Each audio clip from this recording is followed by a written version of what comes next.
Chapter 2. Madeleine by Victor Hugo from the book Les Miserables. He was a man about 50 years of age, who had a preoccupied air and who was good. That was all that could be said about him. Thanks to the rapid progress of the industry which he had so admirably reconstructed, M. had become a rather important center of trade. Spain, which consumes a good deal of black jet, made enormous purchases there each year.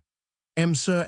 almost rivaled London and Berlin in this branch of commerce. Father Madeleine's profits were such that at the end of the second year he was able to erect a large factory in which there were two vast workrooms, one for the men and the other for women. Anyone who was hungry could present himself there and was sure of finding employment and bread.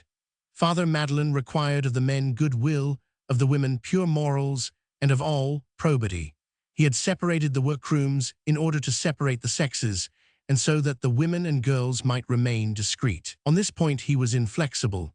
It was the only thing in which he was in a manner intolerant.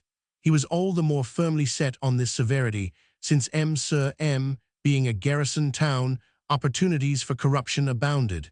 However, his coming had been a boon, and his presence was a godsend. Before Father Madeleine's arrival, everything had languished in the country. Now everything lived with a healthy life of toil.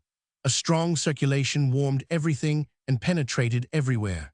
Slack seasons and wretchedness were unknown. There was no pocket so obscure that it had not a little money in it, no dwelling so lowly that there was not some little joy within it. Father Madeleine gave employment to everyone. He exacted but one thing: be an honest man, be an honest woman.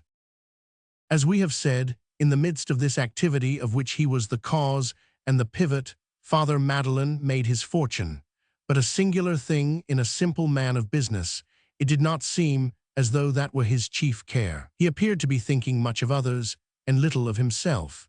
In 1820, he was known to have a sum of 630,000 francs lodged in his name with Laffitte, but before reserving these 630,000 francs, he had spent more than 1 million for the town and its poor.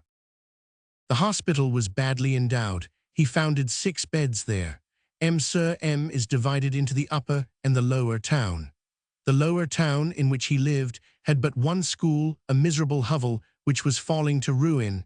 He constructed 2, one for girls, the other for boys. He allotted a salary from his own funds to the 2 instructors, a salary twice as large as their meager official salary, and one day he said to someone who expressed surprise, "The 2 prime functionaries of the state are the nurse and the schoolmaster." He created at his own expense an infant school, a thing then almost unknown in France, and a fund for aiding old and infirm workmen. As his factory was a center, a new quarter, in which there were a good many indigent families, rose rapidly around him. He established there a free dispensary. At first, when they watched his beginnings, the good souls said, "He's a jolly fellow who means to get rich." When they saw him enriching the country before he enriched himself, the good souls said, "He is an ambitious man." This seemed all the more probable since the man was religious, and even practiced his religion to a certain degree, a thing which was very favorably viewed at that epoch. He went regularly to low mass every Sunday. The local deputy, who nosed out all rivalry everywhere, soon began to grow uneasy over this religion. This deputy had been a member of the legislative body of the empire, and shared the religious ideas of a father of the oratoire, known under the name of Fauché, Duc d'Otrante, whose creature and friend he had been. He indulged in gentle raillery at God, with closed doors. But when he beheld the wealthy manufacturer Madeleine going to low mass at 7 o'clock, he perceived in him a possible candidate, and resolved to outdo him. He took a Jesuit confessor, and went to high mass and to vespers. Ambition was at that time, in the direct acceptation of the word, a race to the steeple. The poor profited by this terror as well as the good God, for the honorable deputy also founded 2 beds in the hospital, which made 12. Nevertheless, in 1819, a rumor one morning circulated through the town to the effect that, on the representations of the prefect, and in consideration of the services rendered by him to the country, Father Madeleine was to be appointed by the king, mayor of M. Those who had pronounced this newcomer to be an ambitious fellow seized with delight on this opportunity which all men desire, to exclaim, "There, what did we say?" All Sir M was in an uproar. The rumor was well founded. Several days later, the appointment appeared in the Moniteur. On the following day, Father Madeleine refused.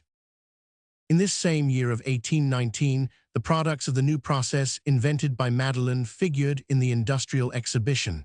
When the jury made their report, the king appointed the inventor a Chevalier of the Legion of Honor. A fresh excitement in the little town. Well, so it was the cross that he wanted. Father Madeleine refused the cross. Decidedly, this man was an enigma. The good souls got out of their predicament by saying, after all, he is some sort of an adventurer. We have seen that the country owed much to him. The poor owed him everything. He was so useful and he was so gentle that people had been obliged to honor and respect him. His workmen, in particular, adored him, and he endured this adoration with a sort of melancholy gravity. When he was known to be rich, people in society bowed to him, and he received invitations in the town. He was called, in town, Monsieur Madeleine. His workmen and the children continued to call him Father Madeleine, and that was what was most adapted to make him smile. In proportion as he mounted, throve, invitations rained down upon him. Society claimed him for its own. The prim little drawing rooms on Sir M, which, of course, had at first been closed to the artisan, opened both leaves of their folding doors to the millionaire. They made 1,000 advances to him. He refused. This time the good gossips had no trouble. He is an ignorant man, of no education. No one knows where he came from. He would not know how to behave in society. It has not been absolutely proved that he knows how to read. When they saw him making money, they said, he is a man of business. When they saw him scattering his money about, they said, he is an ambitious man. When he was seen to decline honors, they said, he is an adventurer. When they saw him repulse society, they said, he is a brute. In 1820, 5 years after his arrival in Sir M, the services which he had rendered to the district were so dazzling, the opinion of the whole country round about was so unanimous, that the king again appointed him mayor of the town. He again declined, but the prefect resisted his refusal. All the notabilities of the place came to implore him. The people in the street besought him. The urging was so vigorous that he ended by accepting. It was noticed that the thing which seemed chiefly to bring him to a decision was the almost irritated apostrophe addressed to him by an old woman of the people, who called to him from her threshold, in an angry way, "A good mayor is a useful thing. Is he drawing back before the good which he can do?" This was the third phase of his ascent. Father Madeleine had become Monsieur Madeleine. Monsieur Madeleine became Monsieur le Maire.